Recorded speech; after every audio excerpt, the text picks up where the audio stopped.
Tactical flashlights are well known to be used on firearms for the purpose of acquiring targets, looking for targets, and also disorientating targets. But did you know there was something that did this job hundreds of years ago? Let me introduce you to the dark lantern. We're going to look at its history and how it was used in sword fights.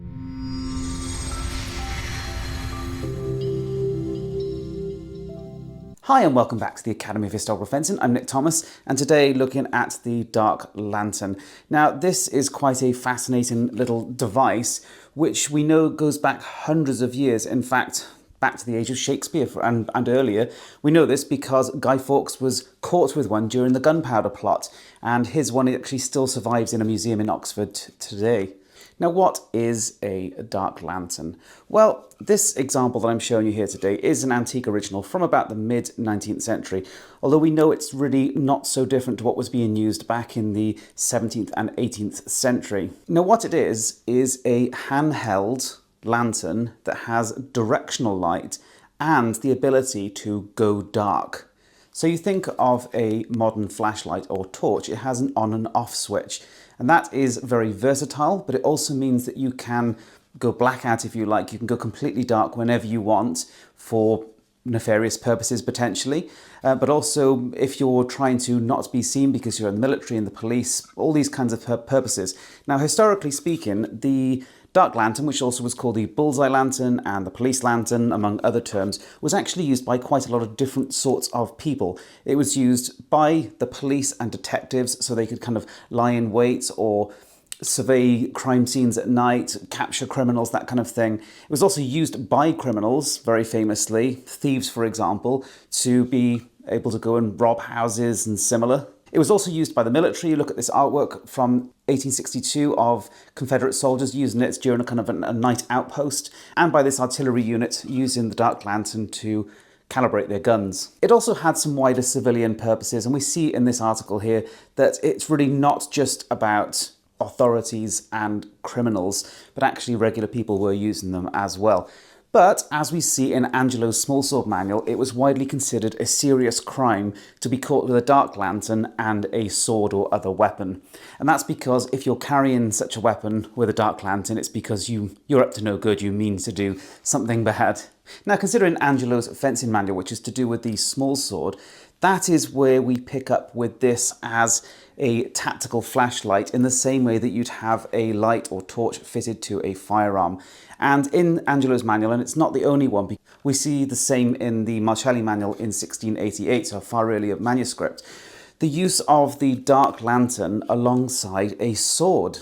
Now, why would that be? Well, the simple reason is, firstly, in a sword fight, you need to be able to see your opponent. And so if you are out at night and you are needing to defend yourself, you need to be able to see your opponent, see their weapon, gauge their distance. And so it could just have a legitimate, reasonable use for defense in that regard. You could, of course, though, just use a normal lantern. And this being able to go dark is one of the significant factors here. If you were carrying it with a sword, why would you not be carrying a normal lantern? Because a normal lantern allows you to see and people to see you. So why would you be carrying a lantern which allows you to conceal yourself? And that is because the dark lantern, if we open it up, you see this would have an oil burner inside. The earlier versions, like Guy Fawkes, had just a candle, has a rotating window which allows you to completely shut off the light. So we close the window again, there will be no light now getting through this lens. So it could still emit a little bit of smoke and allow air in to keep the flame lit through this chimney, but there'd be no light output whatsoever, so it could go completely dark. You'll also notice if you look inside here that the back of the lantern is mirrored, so it's going to reflect a lot of light forward, so it's going to concentrate the light, not as brightly as well, of course, as a very modern torch, because they've got incredibly bright in recent times, but it would bounce quite a lot of light and be quite bright.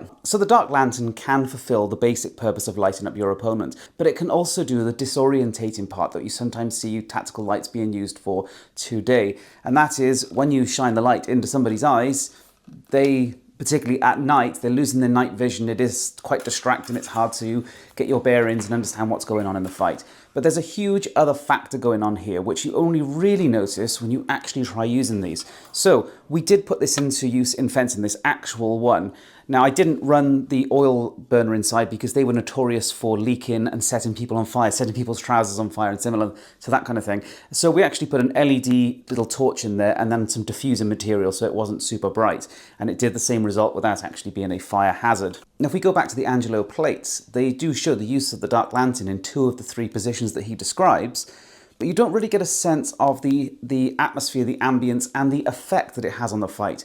So through a little Photoshop trickery, I'm going to add in the actual light effect and the darkness, which now gives you some insight into what it would be like in the fight.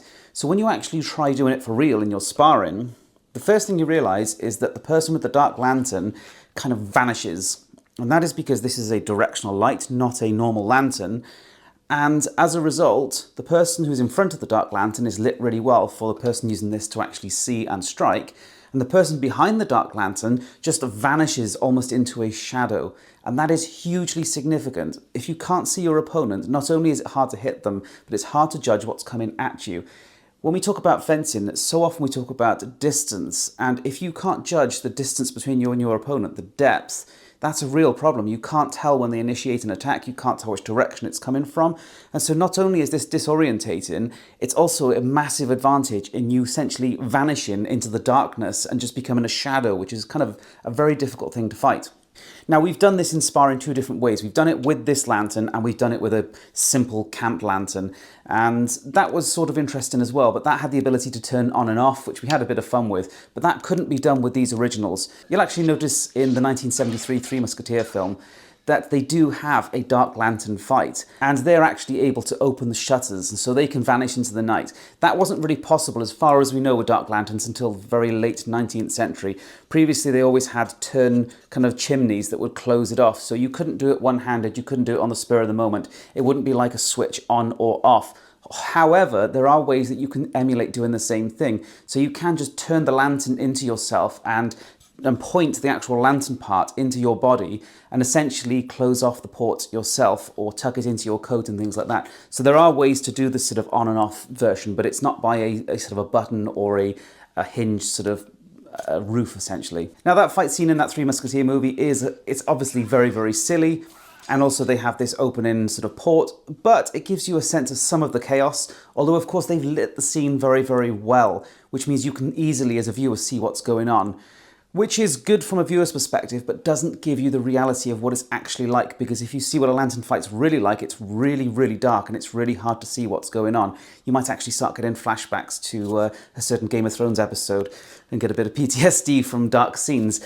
Yeah, when you've got a dark lantern in place, whatever is not in the actual viewing arc of the lantern itself, which is very directional, is in complete darkness, unless of course you had other ambient light around from other lanterns, for example. Now, with the 2 fencing manuals that show this, the Marcelli manual is basically showing how the dark lantern is used to an advantage, and the Angelo manual is showing it as how you can defend against the kind of brigand or evildoer that would kind of use this kind of thing, and you use your sword and your cloak. You have the cloak to try and give you a bit of an advantage, to try and close the gap between the advantage that they've got with this.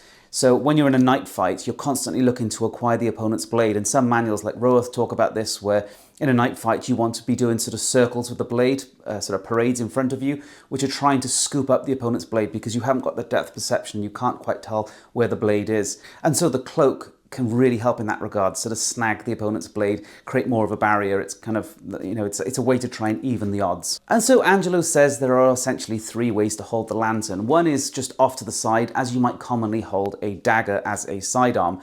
The other is behind the back, which might look a little bit silly, but it's quite devious. And by a slight turn of your body, you can vanish or put the opponent into the spotlight. It's a bit like tucking it into your coat, but it keeps it out of the way and it's a little bit more devious. And the last one is over the head, which is quite interesting as well.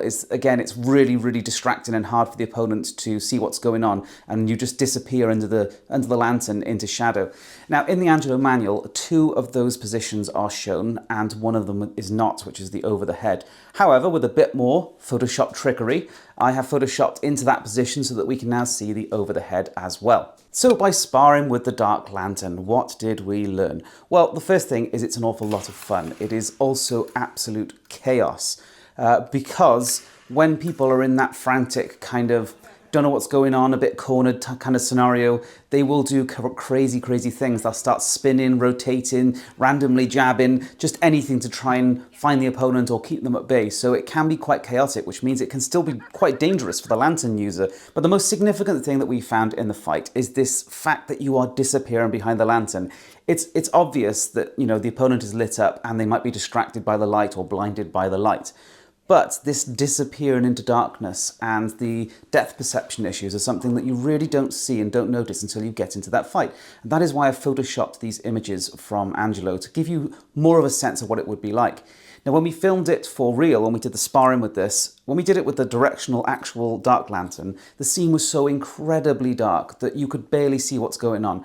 And I have done my absolute best to try and recover the footage from that because, you know, without spending tens of thousands of pounds or dollars on getting camera equipment that can film in almost complete darkness, it's almost impossible to record that kind of image. So I've captured or recovered just little snippets where I possibly can. And we've also got the footage from the kind of camp event. It was during a fight camp, which is a big UK HEMA event. During the camp event at the campsite, we just got some plastic small swords and a camp lamp and did the same kind of thing. Now, again, we had the on and off switch and it's not a directional light, but it gave some idea. And the beauty of this, because there's more light, the viewer can see more of what's going on. However, the user of the Dark Lantern is also being lit up, which, as I said, doesn't happen with a directional light. So in conclusion, the Dark Lantern, it actually works exactly like a modern tactical flashlight. It is used for looking for opponents, acquiring targets, and also distracting, disorientating them.